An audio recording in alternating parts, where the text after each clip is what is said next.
Hello నమస్తే. నేను journalist Srinivas. ఈరోజు ఆంధ్రప్రభ పేపర్లో, ఆంధ్రప్రభ కాదు ఆల్మోస్ట్ అన్ని పేపర్లలో గ్రామ సచివాలయ వ్యవస్థని విజన్ యూనిట్లుగా వాడుకోవాలని చెప్పి చంద్రబాబు నాయుడు గారు నిన్న ఒక మీటింగ్లో చెప్పారు. ఈ గ్రామ సచివాలయాల్ని 2019 అక్టోబర్ 2న అప్పటి ముఖ్యమంత్రి జగన్మోహన్ రెడ్డి గారు ప్రారంభించారు. దేశంలో మొట్టమొదటిసారి గాంధీ జయంతి రోజు ఇట్లాంటి అంటే పరిపాలన వికేంద్రీకరణ, గ్రామాల దగ్గరకే ప్రజల దగ్గరకే పరిపాలన తీసుకెళ్లారు. దానికంటే ముందు ఆగస్టు 15, 2019న గ్రామ వాలంటరీ వ్యవస్థను తీసుకొచ్చారు. 2,66,000 మందిని వాలంటీర్స్ని నియమించి గ్రామంలో ఉన్న ప్రజలకి ప్రభుత్వ పథకాలని ప్రత్యక్షంగా తీసుకెళ్ళి ఇచ్చే ఖరారు. ఈ రెండు వ్యవస్థలు ఈ దేశంలో మొట్టమొదటిసారి దాదాపు 30-40 సంవత్సరాల ఎక్స్పీరియన్స్ ఉన్న ముఖ్యమంత్రులు కూడా చేయని ఒక ప్రయోగాన్ని, ఒక అద్భుతమైన పనిని జగన్మోహన్ రెడ్డి గారు చేశారు అని చెప్పి దీనికి సంబంధించి అనేక ప్రజాస్వామ్యవాదులు, ప్రజా సంఘాలు, మేధావులు ప్రశంసించారు.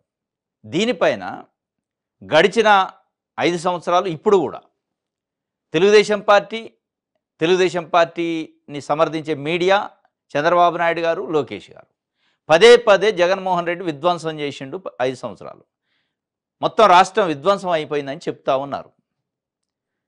ఆ విధ్వంసానికి సంబంధించిన మరి గ్రామ సచివాలయం కూడా ఉంది. మీరు చెప్తున్న విధ్వంసంలో అదే విధ్వంసం మీరు చెప్పిన విధ్వంసంని ఇప్పుడు తీసుకొని విజన్ అంటున్నారు. అంటే ఏది విజను, ఏది విధ్వంసం? మరి జగన్మోహన్ రెడ్డి చేసింది విజనా, విధ్వంసమా?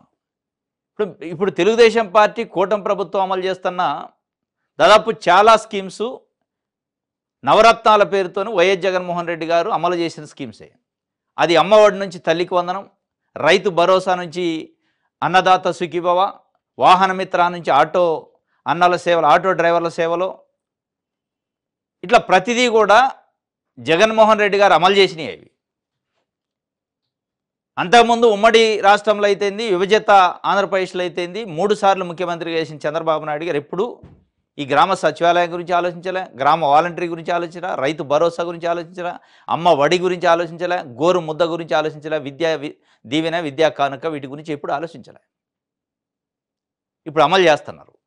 మరి ఇవన్నీ జగన్మోహన్ రెడ్డి అమలు చేసినాయి, జగన్మోహన్ రెడ్డి తీసుకొచ్చినాయి, జగన్మోహన్ రెడ్డి ఇంట్రడ్యూస్ చేసిన స్కీముల్ని అమలు చేస్తూ లేదు జగన్మోహన్ రెడ్డి విధ్వంసం చేసిండంటే ఏమి చెప్పాలి? మీరు చెప్పే మాటలు ఏది విధ్వంసం, ఏది విజనం? అంటే దీన్ని బట్టి జగన్మోహన్ రెడ్డి చేసింది విజనా, విధ్వంసం? ఇప్పుడు 5 కోట్ల మంది ప్రజలు ఆలోచించాలి. నిజంగానే జగన్మోహన్ రెడ్డి చేసింది తెలుగుదేశం పార్టీ, ఆ మీడియా చెప్తున్నట్టు విధ్వంసం అయితే ఆ విధ్వంసాన్ని చంద్రబాబు నాయుడు గారు ఎందుకు అమలు చేస్తున్నారు? ఈ అమలు మళ్ళీ సచివాలయాలను విజన్ యూనిట్లు అంటున్నారు. అంటే ఈ ఉద్దేశం ఏంది? జగన్మోహన్ రెడ్డి విధ్వంసం కాదు, చేసింది విజనే అని వాళ్ళకి తెలిసినట్టు అనిపిస్తుంది. కానీ ఆ పేర్లు వద్దు, పేర్లు మార్చాలా. అమ్మఒడిని తల్లికి వందనం, రైతు భరోసాని అన్నదాత సుఖీభవ, గ్రామ సచివాలయాన్ని విజన్ యూనిట్లు అంటే పేర్లు మారిస్తే దాని పునాది మారితే, పేర్లు మార్చినంత మాత్రంలో అసలు ఆ స్కీముల డిఎన్ఏ కారణం ఎవరు, స్కీముల పుట్టకు కారణం ఎవరు అంటే వైఎస్ జగన్మోహన్ రెడ్డి గారు అని ప్రజలు మాట్లాడుకుంటారుగా. ఈ పేర్లు మార్చి ఖాతాలు వేసుకునే కార్యక్రమాలు ఎందుకు చేస్తున్నారు అనేది ఈరోజు చంద్రబాబు నాయుడు గారు కానీ, లోకేష్ గారు, తెలుగుదేశం పార్టీని సమర్థించే మీడియా గడిచిన దాదాపు 6 సంవత్సరాలుగా విధ్వంసం చేస్తుండే జగన్మోహన్ రెడ్డి అని చెప్పిన దానికి వివరణ ఇవ్వాలి. ఫస్ట్ ఈ విజన్ యూనిట్లుగా గ్రామ సచివాలయం వాడుకునే ముందు ఆయన చేసింది విధ్వంసమా, విజన అనేది మీరు వివరణ ఇవ్వాల్సిన అవసరం ప్రజలకు ఉంది. ఈరోజు ఇది ఒక వార్తగా ఈరోజు ఇచ్చారు. ప్రతి నియోజకవర్గానికి ఒక టాస్క్ ఫోర్స్ అంటే విజన్ ప్లాన్ చేస్తారట. రైట్.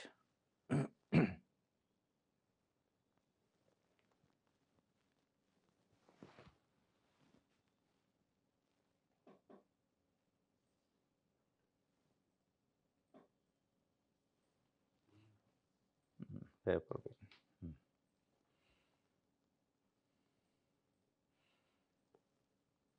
రైట్. దిశ పేపర్ చూద్దాం. ఇక దీంట్లో కూడా దిశలో కూడా 1 విజను 1 డైరెక్షను ఇదే కూటమి ప్రభుత్వ విధానం. ఆ వన్ విజన్ 1 డైరెక్షను సంపన్న వర్గాలు, పెట్టుబడిదారులు, పారిశ్రామికవేత్తల విజన్ ఉండొద్దు, డైరెక్షన్ ఉండొద్దు. డైరెక్షన్ ప్రజల కోసం, ఈ రాష్ట్రం కోసం, ఈ రాష్ట్రంలో మిమ్మల్ని ముఖ్యమంత్రి కుర్చీలో కూర్చోబెట్టిన ప్రజల గురించి మీ విజను, మీ డైరెక్షన్ ఉండాలి. మీరు చెప్పే మాటలు ప్రజలకి రీచ్ అవ్వట్లే. అంటే మీరు ఆలోచిస్తున్న విజను, మీరు చెప్తున్న డైరెక్షన్ మొత్తం ప్రజల కోసం కాకుండా పారిశ్రామికవేత్తల కోసం, పెట్టుబడిదారుల కోసం, పెత్తందారుల కోసమే ఉన్నట్టు అనిపిస్తుంది. అది ఎందుకు అంటే మీరు చెప్తున్న పెట్టుబడులు కానీ, మీరు చెప్తున్న ఉద్యోగాలు కానీ, ఉపాధి కానీ అవి ప్రజలకి చేరట్లే. ఉదాహరణకు ప్రభుత్వ మెడికల్ కాలేజీలు తీసుకోండి. 17 ప్రభుత్వ మెడికల్ కాలేజీలను వైఎస్ జగన్మోహన్ రెడ్డి గారు తీసుకొస్తే అవి ఆయన నిర్మించలేదని ఒక సాకు చూపించి, ఆయన నిర్మించలేదు కాబట్టి మనం కూడా నిర్వహించలేము అని చెప్పి వాటిని ప్రైవేటు వ్యక్తులకి పీపీపీ పద్ధతిలో కట్టబెట్టే ప్రయత్నం చేస్తున్నాం. మరి ఈ వన్ విజన్ వన్ డైరెక్షన్లో ఎటు తీసుకెళ్తున్నారు ఆ డైరెక్షను? అంటే ప్రభుత్వం దగ్గర ఉన్న వాటిని ప్రైవేటు వ్యక్తులకి తీసుకుపోయే కార్యక్రమాన్ని అది ఏం డైరెక్షన్, ఎవరి కోసం ఆ విజను అనేది ప్రజల్లో ఒక బలమైన అనుమానం ఉంది. చంద్రబాబు నాయుడు గారు దాదాపు 16 నెలలు అయింది ముఖ్యమంత్రిగా అయ్యి. అప్పటి నుంచి మాటలు చెప్తున్నారు, ప్రచారం జరుగుతుంది, కానీ పని జరగట్లే. ప్రజల కోణంలో ప్రజలకు ఉపయోగపడే పని ఒక్కటంటే ఒకటి జరగట్లే. జగన్మోహన్ రెడ్డి అమలు చేసిన స్కీములు పేర్లు మార్చి అమలు చేస్తున్నారు తప్ప కొత్తగా నేను విజను, వికాసం వైపు తీసుకుపోతాను. ఆ విజన్ను ఎవరి కోసం? కేవలం పెట్టుబడిదారులు, పారిశ్రామికవేత్తలు, పెత్తందారులు, ప్రైవేటు వ్యక్తులకు ఉపయోగపడే విజన్ అయితే ప్రజలకి ఏమో వస్తుంది, ప్రజల పొట్ట ఏమి నిండింది. అది మీరు ఆ వన్ విజన్ వన్ డైరెక్షన్ని మీరు కేవలం పారిశ్రామికవేత్తల వైపు డైరెక్షన్ పెట్టకుండా ప్రజల వైపు పెట్టండి అనేది ఈరోజు 5 కోట్ల మంది ఆంధ్రప్రదేశ్ ప్రజలు కోరుకుంటున్నారు.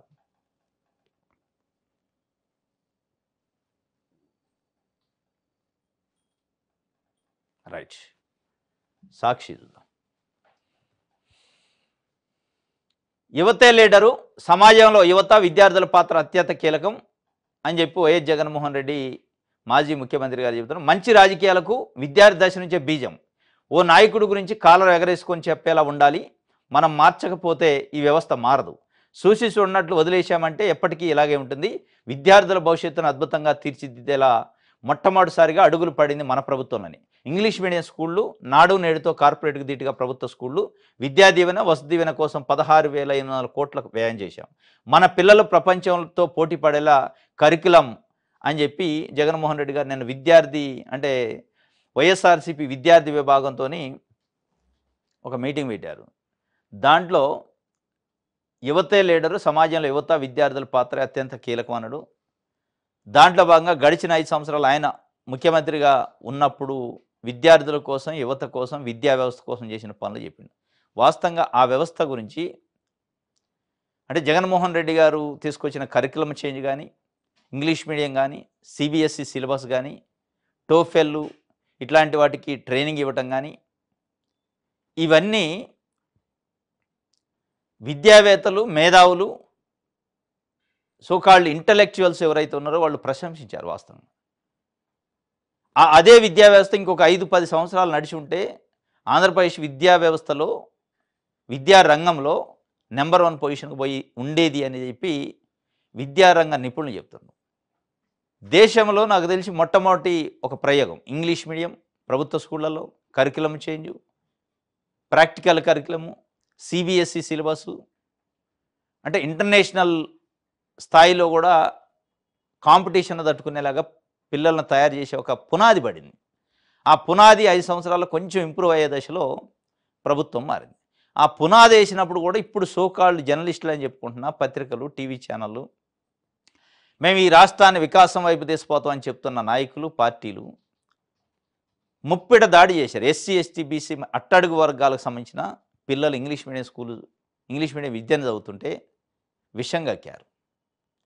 వాళ్ళ కరికులం చేంజ్ చేస్తే విషం కక్కారు. నాడు నేడు ప్రోగ్రామ్తో ప్రభుత్వ స్కూళ్ళనే ప్రైవేట్ స్కూల్ లెక్క తీర్చిదిద్దే విషం కక్కారు. ఇది ఎట్లా పెడతారు ఇంగ్లీష్ మీడియం పేదలకి? తెలుగుని చంపేస్తారా అని చెప్పారు. ఆ తెలుగుని చంపేస్తారా, ఇంగ్లీష్ మీడియం ఎట్లా ప్రభుత్వ స్కూల్లో పెడతారని చెప్తున్న సోకాల్డ్ మేధావులు వాళ్ళ ఇళ్లలో ఇంగ్లీష్ తప్ప తెలుగు మాట్లాడరు. ఇదనమాట వాళ్ళ నీతి. అట్లాంటిది ఈరోజు మళ్ళా 2024కు ముందున్న వ్యవస్థ మొత్తం నిర్వీర్యమై 2019 ముందు చంద్రబాబు నాయుడు గారి పరిపాలన కంటే ముందు ఉమ్మడి ఏపీలో ఎట్లయితే ఉందో మళ్ళీ అదే ప్రభుత్వ పాఠశాలలు పనికిరాని అన్నట్టు ప్రభుత్వ పాఠశాలలు నిర్వీర్యం చేయటం, మళ్ళా శ్రీ చైతన్య, నారాయణ లాంటి భాష్యం లాంటి విద్యా సంస్థలు పుట్టగొడుగుల్లాకే వెలుస్తున్నాయి. దాని గురించి నిన్న చెప్పారు. యువతకి, విద్యార్థులకి ఒక సమాజాన్ని నిర్మాణం చేసే దాంట్లో వాళ్ళకి సరైన కరికులము, సరైన విద్య, సరైన క్యారెక్టర్ని బిల్డప్ చేస్తేనే సమాజం బాగుంటుంది. చూసి చూడనట్లు మనకెందుకు లేని వదిలేస్తే సమాజం మొత్తం భ్రష్టు పట్టిపోద్దని ఆయన ఒక ఆదేశం, అంటే ఒక సందేశాన్ని ఇచ్చారు. ఇంకోటి, ఇండి చిప్ ఇదో మరో వరుస. ₹1,00,00,000 కంపెనీ, 22,976 కోట్ల పెట్టుబడి. 10 రోజుల కంపెనీతో జనవరి 12న 14,000 కోట్ల పెట్టుబడి ఒప్పందం. ఇది ఒక పెద్ద గమ్మత్ అనమాట. ఇది నారా లోకేష్ గారు మాయాజాలం. ఇది నారా లోకేష్ గారి గురించి మొన్న ఆంధ్రజ్యోతి, ఈనాడు, ఇంకా కొన్ని పత్రికలు, టీవీ ఛానల్ జాకీలు పెట్టి లేపే ప్రయత్నం చేశారు. అది నవ్వుకునే పరిస్థితికి వచ్చింది. 4 గంటల్లో 4,000 దరఖాస్తులు తీసుకుంటూ కంప్లైంట్లు పరిష్కరించిండు కొన్ని అని చెప్పారు. అసలు 4 గంటలకు ఎన్ని నిమిషాలు ఉంటాయి అనేది మరి తెలిసి రాశారా తెలియక రాశారా తెలియదు. 4 గంటలకి 240 నిమిషాలు ఉంటాయి.